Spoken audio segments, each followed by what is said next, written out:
I wasn't looking for dwarves when I started this investigation. I was looking for doors. Specifically, I was trying to understand why so many government buildings constructed between 1700 and 1850 contain interior doorways that measure less than 5 feet in height.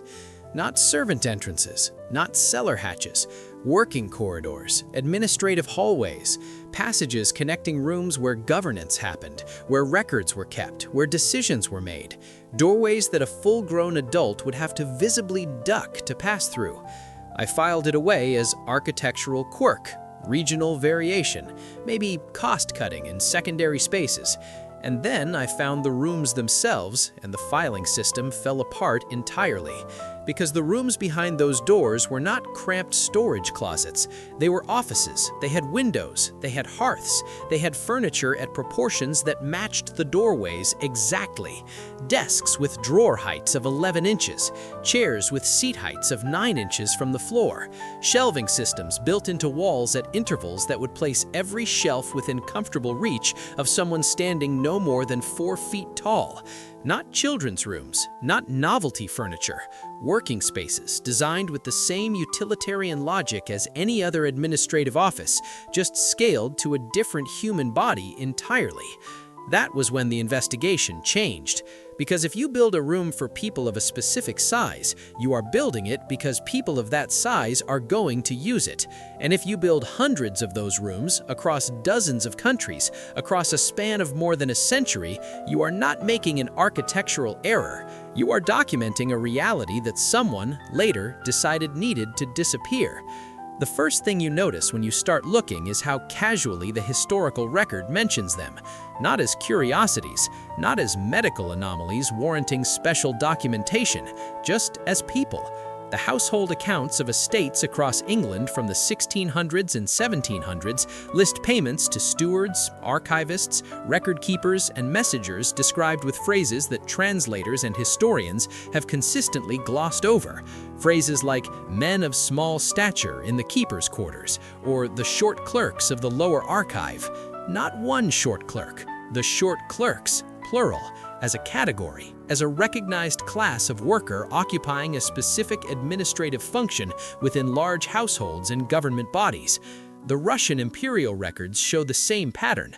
Court documents from the reign of Peter the Great through the early 1800s contain references to small administrators in the eastern territories, not performers, not entertainers brought in for spectacle, administrators, people managing records, overseeing correspondence, maintaining the documentation infrastructure of governance in regions that historians now describe as sparsely populated and culturally underdeveloped. But you cannot have a class of administrators without having the infrastructure to support them, and that infrastructure is still standing. Let me tell you about the archive rooms of the Hermitage, not the grand public galleries that tourists walk through today, but the older sections, the parts of the Winter Palace complex constructed before Catherine the Great's major renovations, the sections that predate what official history describes as the building's primary construction phase. There are corridors in those older sections with doorways at exactly 4 feet 8 inches. There are rooms behind those doorways with ceiling heights of 7 feet and windows positioned such that the sills sit 22 inches from the floor. Standard window height places sills at 36 inches or higher. A sill at 22 inches is designed to allow someone considerably shorter than average to look outside without obstruction. The official explanation from the Hermitage administration, when researchers have pressed for one, is that these sections were utility areas, storage, servant quarters. But the rooms contain the remnants of shelving systems, writing surfaces, and ventilation arrangements that are consistent with archival work, not storage or domestic service. Someone was working in those rooms, someone for whom those dimensions were not a limitation, but a comfortable fit. The pattern repeats in places that share no obvious historical connection. In administrative buildings in Prague dating to the 1700s, there are secondary office complexes accessible through low corridors where the furniture remnants match the same proportional system. In Lisbon, in governmental structures from the same period, the same configuration appears. In Istanbul, in the older administrative sections of complexes built under the Ottoman Empire during its peak bureaucratic expansion, there are documented but rarely discussed chambers where the architectural proportions diverge sharply from the surrounding structures. Always the same profile, low entry points, interior spaces with full functionality but reduced scale, positioned consistently in the areas of buildings dedicated to record-keeping, correspondence management, and archival storage, as if the people performing those functions across multiple unconnected civilizations shared a common physical characteristic that architects in each location simply accommodated as a matter of practical design. Now, consider what connects these locations geographically and historically.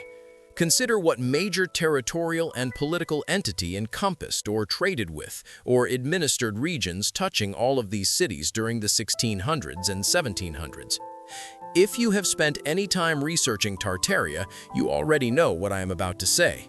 If you have not, here is what the official record will reluctantly confirm before it stops answering questions.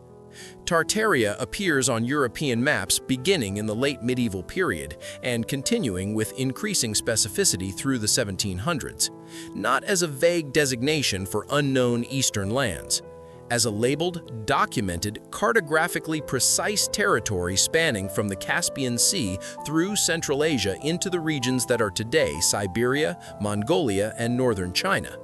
It appears in encyclopedias, it appears in diplomatic correspondence, it appears in trade records. French geographers wrote detailed accounts of it, British explorers referenced it. It had subdivisions: Great Tartaria, Muscovite Tartaria, Chinese Tartaria, Independent Tartaria. These were not mythological regions, they were administrative designations used by people who believed they were describing real places with real populations and real governance structures. And then, across a span of roughly 50 years in the mid-1800s, it disappears. The maps are redrawn, the encyclopedias stop including it, the diplomatic references dry up. Historians begin describing the regions it occupied as having been empty or primitive or simply absorbed into the Russian and Chinese empires with no particular ceremony and no particular documentation of what was there before. But something remains. Across the entire geographic footprint of what the old maps called Tartaria, there is architecture. Massive, precise, structurally sophisticated architecture that official history attributes to various local cultures or to Russian imperial construction programs, but cannot coherently explain in terms of labor, materials, or engineering knowledge. And embedded within that architecture, or adjacent to it, or demonstrably predating the official construction dates assigned to it, there are the small rooms, the low corridors, the scaled-down working spaces that appear everywhere Tartaria's administrative reach extended and nowhere that it did not. You cannot separate the architectural footprint from the territorial footprint. They overlap with a precision that coincidence cannot accommodate. Here is what I think was happening, and I want to be clear that I am proposing this because the evidence points here, not because I arrived at this conclusion first and went looking for evidence to support it. Tartaria was not simply a geographic region in the way we understand modern nation-states. It was a civilization with a specific administrative structure. That structure included, as a recognized and functional class, individuals of significantly reduced stature who performed particular roles within governance, record-keeping, and the management of information. These were not marginal figures. They were not court entertainers or curiosities kept by wealthy households for amusement. They were a professional class. They had their own infrastructure. They had workspaces designed for their physical requirements embedded within the larger architecture of governance, the same way that any functional institution designs its spaces around the needs of the people working in them. And when Tartaria was erased from the maps and from the official historical record, this class of people was erased with it. Their rooms were repurposed or sealed. Their furniture was dispersed into estate sales and museum storage, where it sits today labeled as decorative excess, or children's furniture, or simply miscellaneous antique, sized incorrectly, origin unknown. The photographic record is where this stops being architectural speculation and becomes something harder to dismiss, because Tartaria's disappearance from official maps coincides almost exactly with the period when photographic technology became widespread enough to document ordinary life. And in that documentation, if you know what to look for, these individuals appear. Not in the way that giants appear in the 19th century photographic record, prominently, obviously, impossible to miss once you know they are there. The small administrators appear differently. They appear in the backgrounds of formal institutional photographs, standing slightly apart from the main subjects, positioned near doorways that, when you measure the photograph against known architectural constants, are clearly the low doorways I have been describing. Dressed in the same administrative clothing as the other figures in the frame, but consistently, unmistakably smaller. Not children. The proportions are adult proportions. The posture is the posture of professional adults in a formal setting. They are simply smaller. And nobody in the photographs seems to find this remarkable, because in the period when those photographs were taken, it apparently was not remarkable. It was simply how certain workplaces were staffed. The Smithsonian has several of these photographs in its archive. I have confirmed this through catalog research rather than direct access, because direct access to these specific materials requires institutional affiliation and a research request that, in my experience, and in the experience of others who have attempted it, tends to generate significant administrative friction. The catalog entries describe the images with language that systematically avoids engaging with the most obvious feature of the photographs. A catalog entry will describe the setting, the apparent date, the general subject matter of the image, and then note in passing that some figures appear to be of reduced stature, without drawing any conclusions or flagging the image for further research. Acknowledge, categorize, move on. It is the same pattern you see everywhere this evidence surfaces. Not active suppression in the dramatic sense, something quieter and in some ways more effective. Simple institutional incuriosity. Questions that no one asks because asking them would require acknowledging that the answers might be disruptive.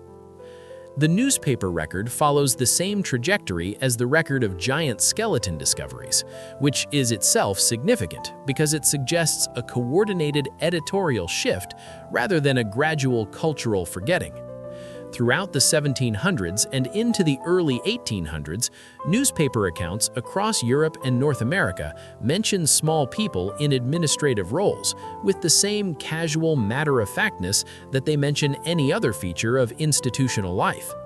A London Gazette account from 1743 describes the record office of a particular government ministry and notes in passing that much of the detailed archival work is performed by men of the small kind, as if this is simply a feature of how record offices operate.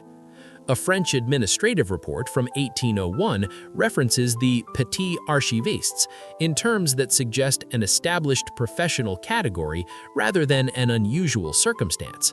A colonial American document from the 1990s mentions small clerks in the context of a land registry office in a tone that implies no particular surprise. And then, after approximately 1850, these references stop. Not gradually, not as part of a general cultural shift in how people wrote about physical difference, abruptly. In the exact same decades that Tartaria stops appearing on maps and that the architectural record of small-scale administrative spaces stops being created, as if the reality those references were documenting had been removed, and the documentation was quietly allowed to go out of date. I want to spend a moment on the tools, because the tools are the part of this that I find most difficult to explain away and most difficult to get people to take seriously, possibly because the implication is so specific and so strange. In demolition sites, in estate clearances, in the cleanouts of old government buildings undergoing renovation, there is a category of implement that surfaces regularly enough to have its own informal designation among antique dealers and salvage professionals. Small precision tools, not miniaturized decorative versions of standard implements. Functional tools, with wear patterns consistent with actual use, scaled for hands significantly smaller than adult human average. measuring instruments with graduations too fine for standard human visual acuity to read without significant effort, writing instruments with grips proportioned for fingers shorter and narrower than the modern adult norm, filing and sorting systems, the kind used in archival management, built to a scale that places every component within comfortable reach of someone standing under 4 feet tall. These items keep appearing in the places where the small administrative rooms keep appearing. They keep being dated to the same period. They keep being labeled miscellaneous antique or purpose unknown by the institutions that acquire them.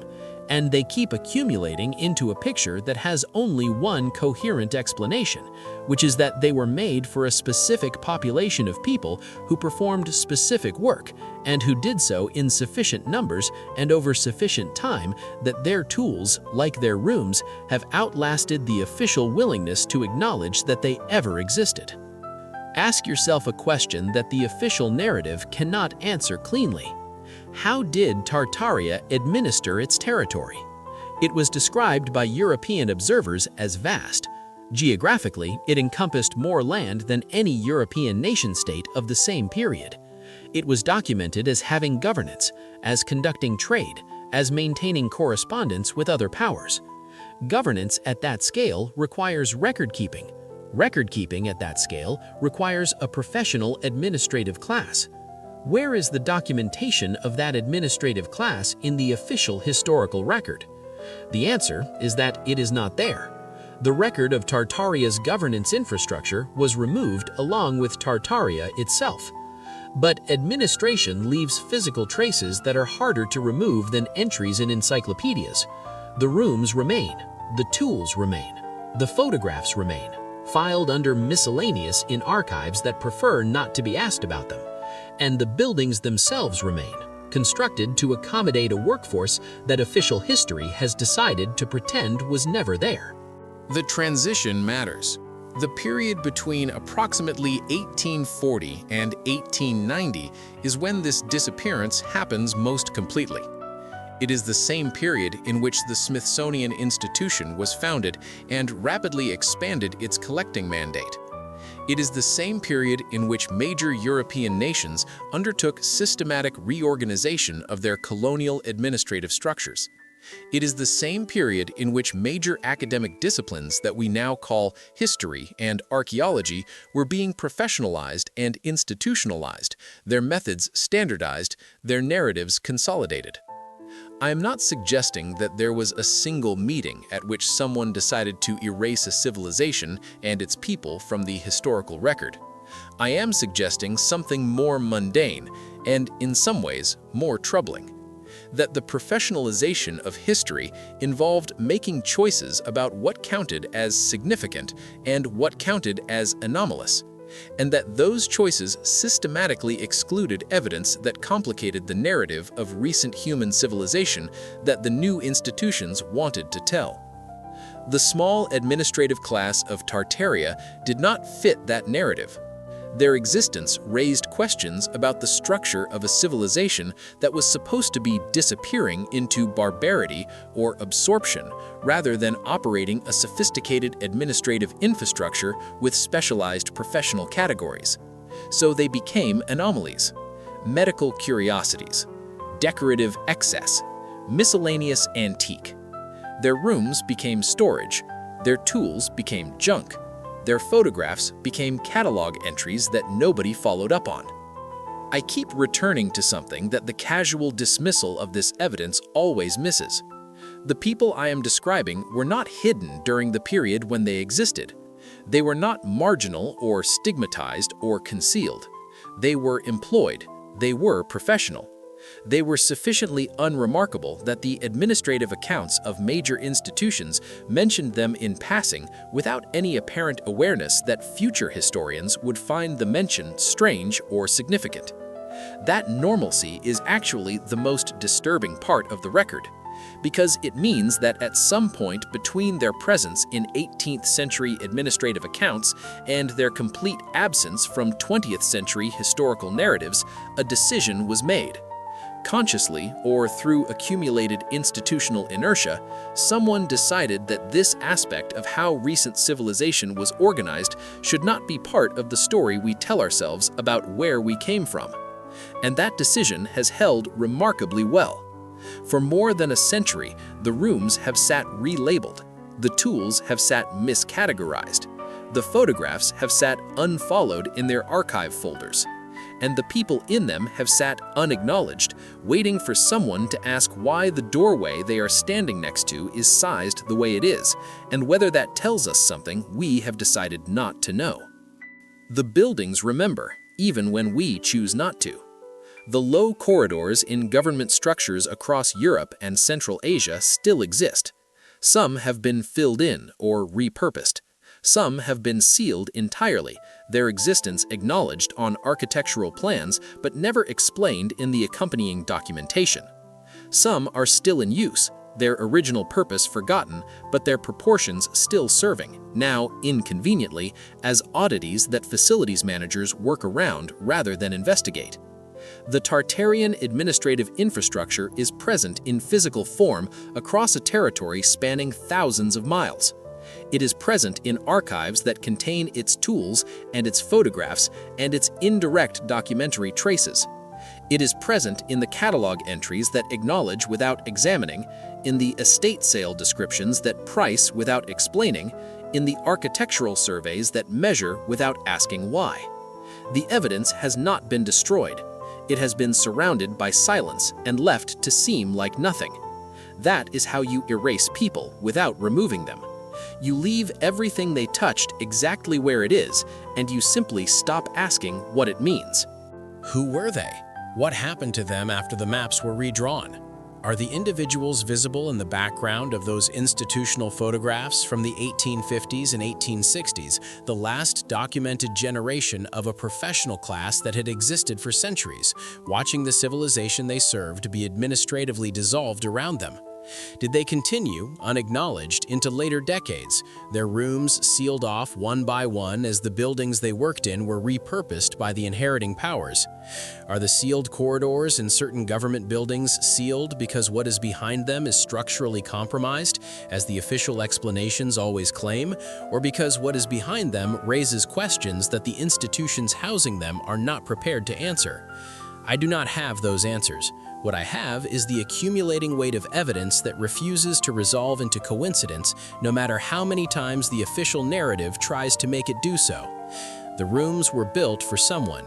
The tools were used by someone. The photographs show someone. The administrative accounts employed someone. That someone has been removed from our understanding of recent history with a thoroughness that required sustained institutional effort across multiple countries and multiple disciplines over more than a century. That kind of sustained erasure does not happen accidentally.